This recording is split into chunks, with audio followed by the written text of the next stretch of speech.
جب حضرت عمر رضی اللہ تعالیٰ عنہ کو خنجر لگا، خنجر حج سے واپس آ رہے تھے تو ایک جگہ آرام کے لیے لیٹے، کہنے لگے اللہم کبر سنی ورق عظمی وانتشرت رعیتی فاقبضنی الیک، میرے رب میں بوڑھا ہو گیا ہوں، ہڈیاں کمزور ہو گئی ہیں، حکومت چلانے کی ہمت نہیں ہے، مجھے اپنے پاس واپس بلا لے۔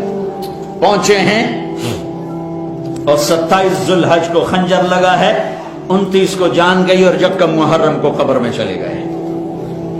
جب ان کا انتقال ہونے لگا تو انہوں نے اپنے بیٹے عبداللہ کو بلایا کہ عبداللہ جاؤ اماں عائشہ سے کہو کہ میرا باپ عمر، اب مجھے امیر المومنین نہ کہنا، میں امیر المومنین نہیں ہوں، میرا باپ عمر اپنے ساتھیوں کے پڑوس میں جگہ چاہتا ہے، اور وہ اجازت دے دیں تو مجھے دفن کرنا، ورنہ مجھے بقی میں دفن کر دینا۔ عبداللہ بن عمر آئے تو حضرت عائشہ رو رہی تھی، سب کو پتہ چل گیا تھا کہ بچنا مشکل ہے، تو عرض کی اماں جان میرا باپ عمر اپنے ساتھیوں کے پڑوس میں جگہ چاہتا ہے۔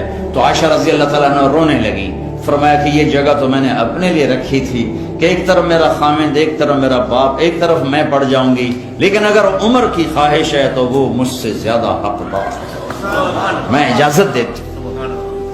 وہ بیٹے نے آ کر کہا ابا مبارک اجازت ہوگی؟ کہا نہیں بیٹا، نہیں بیٹا ممکن ہے، میرے شرم میں کہا ہو، جب میرا جنازہ اٹھاؤ تو ایک دفعہ پھر دروازے پہ رکھ کر اجازت لینا، اجازت ملے پھر لے جانا، ورنہ واپس لے جانا۔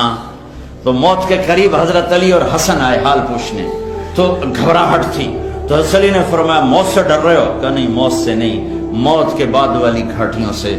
تو جب موت کو محسوس کیا تو بیٹے کے گود میں سر تھا، تو فرمایا بیٹا مجھے زمین پہ ڈال دے، تو اس کو اچھا نہیں لگا، اس نے پنڈلی آگے کر کے یہاں رکھا، کہا بھائی حق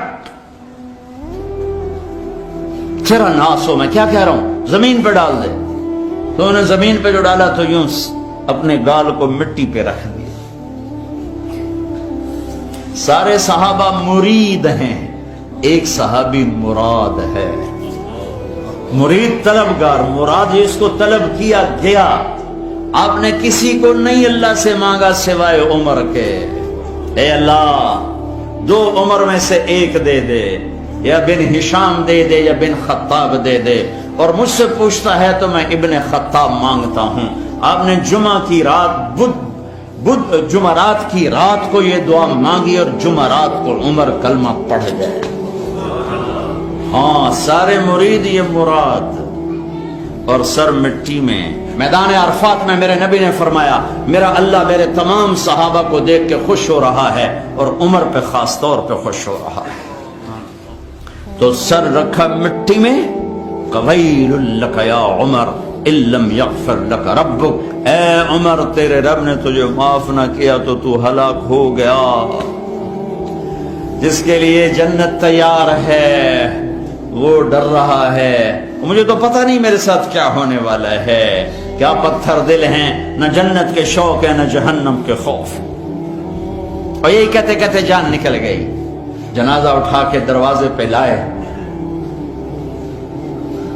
بیٹے عبداللہ بن عمر آگے بڑھے، کہا اماں جان میرا باپ دروازے پہ حاضر ہے، اندر آنے کی اجازت چاہتا ہے۔ تو حضرت عائشہ نے چادر لپیٹی اور روتے ہوئے فرمایا مرحبا بعمر، عمر کے لیے دروازہ کھلا ہے، اور باہر نکل گئیں۔ اندر گئے، قبر کھودی جا رہی تھی، تو اس وقت عبداللہ بن عباس فرماتے ہیں میرے کندھے پر کسی نے ہاتھ رکھا، میں نے مڑ کے دیکھا تو علی کھڑے تھے اور کہہ رہے تھے عمر مجھے پتا تھا یہاں تیرے سوا اور کوئی نہیں آ سکتا، چونکہ میں نے ایک دفعہ نہیں میں نے ہزاروں دفعہ سنا میرے نبی نے کہا میں ابو بکر اور عمر گئے، میں ابو بکر اور عمر آئے، میں ابو بکر اور عمر بیٹھے، میں ابو بکر اور عمر اور کھڑے ہوئے، مجھے پتا تھا تو یہیں آئے گا۔